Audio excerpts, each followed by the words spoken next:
Hey there, Angular folks, and welcome back. Angular Material v22 adds a new built-in way to show progress indicators inside material buttons. So instead of wiring up custom conditional button content every time, we can let the button handle the loading UI for us. Let's take a look. All right, here's the app we're working with today. It's a simple reports page here, nothing fancy. We've got 3 reports, and each one has a download button next to it.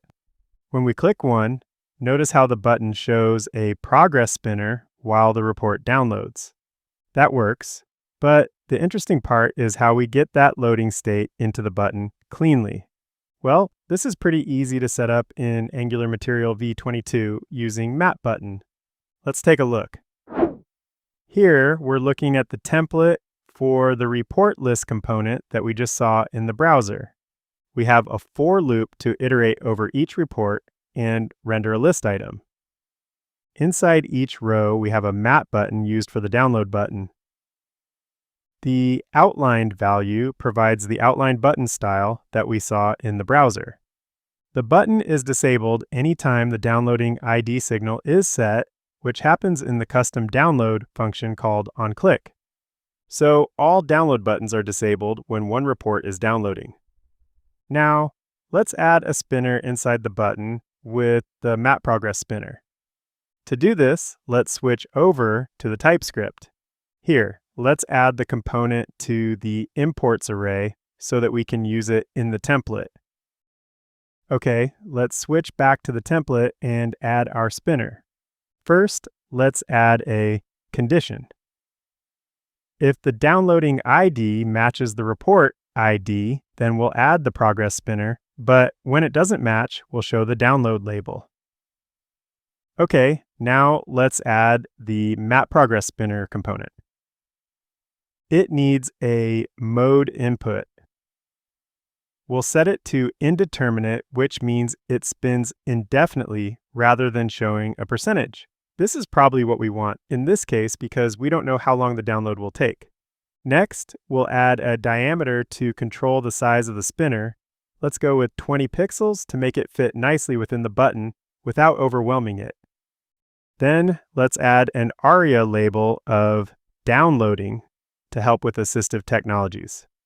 Since the visible label is being replaced by a spinner, the spinner still needs an accessible label, so assistive technologies have meaningful loading state text. Okay, this should be all we need to show the spinner now, so let's save and check it out in the browser. All right, everything looks the same to start, right? Now let's click on one.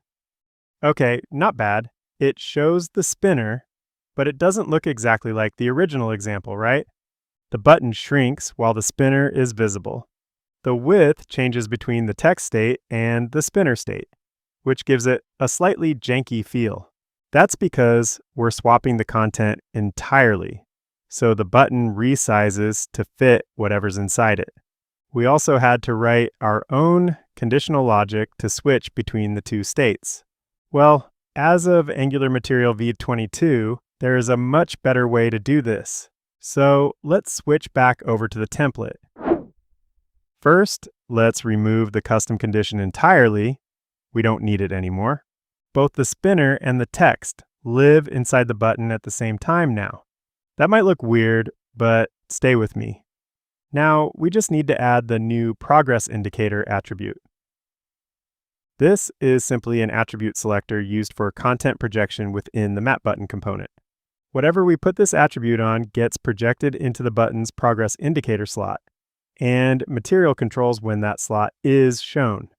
But how does it know when it needs to show a progress indicator? Well, on the button, we have a new input for that now. It's named showProgress. When showProgress is true, Angular Material displays the projected progress indicator while keeping the button's normal content in the layout, which prevents the button from resizing. When it's false, the button text is shown and the spinner is hidden. So in this case, we want to show progress when the downloading ID is equal to the report ID. All right, that's it. Let's save and try it out now. Let's click a button. There, now we get the spinner without the button jumping to a new size. It maintains its width because material preserves the normal button content in the layout while showing the progress indicator. And this doesn't have to be a material spinner either. Since progress indicator is a projection slot, you can use a custom progress element too, as long as you handle the accessibility semantics correctly. And that's the new progress support for Angular material buttons. With showProgress and progressIndicator, we get a cleaner loading state without manually swapping button content. Small feature, but a really nice polish improvement. Now, if you're working with modern Angular and want to go deeper, I do have a new Angular Signal Forms course available. It'll get you up and running with the new Forms APIs. So check out the link in the description below. All right, thanks for watching, and I'll see you in the next one.